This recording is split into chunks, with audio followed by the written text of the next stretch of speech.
Samo zahvaljujući prisebnosti rudara i njihovoj brzoj reakciji u rudniku Jama u Boru izbegnuta je tragedija.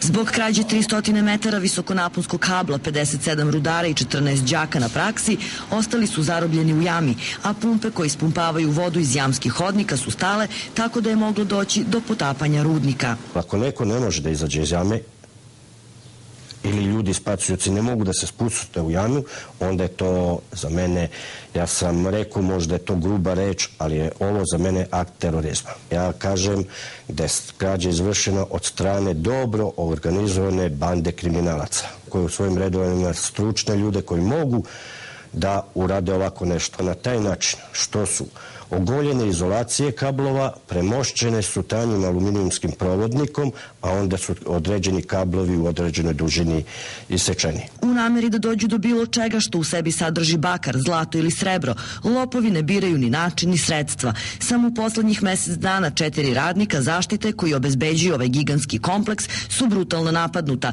Jedan od njih gurnut je u kop dubok 400 metara, a drugi je pre samo par dana u nameri da uhvati lopove udaren u glavu džakom punim otpada, teškim više od 35 kilograma.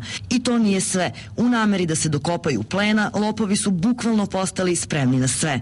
Imali smo slučaj da je lopov ubacuje živu životinju u trafostanicu i samim tim dolazi do kratkog spoja. Znači, svi provodnici nisu više pod naponom i onda dolazi do otuđenja sečenjem provodnika. Isto tako, jedan od lopova nekim metalnim predmetom prespojio.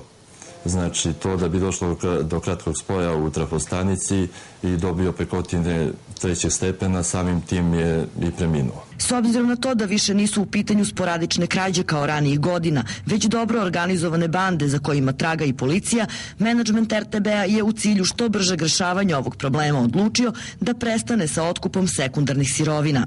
Apelujemo na sve nadležne državne institucije da se hitno reguliše otkup sekundarnih sirovina i to tako što će svi oni koji donose otpadni metal morati da se evidentiraju, a uz to i da prilože dokaz o poreklu te robe. Iz RTB-a pozivaju i ostale prerađivače obojenih metala u Srbiji da privremeno obustave otkup sekundarnih sirovina, a kako bi se stalo na put nelegalnom i sve raširenijem crnom tržištu metala dok se ta oblast u potpunosti pravno ne uredi.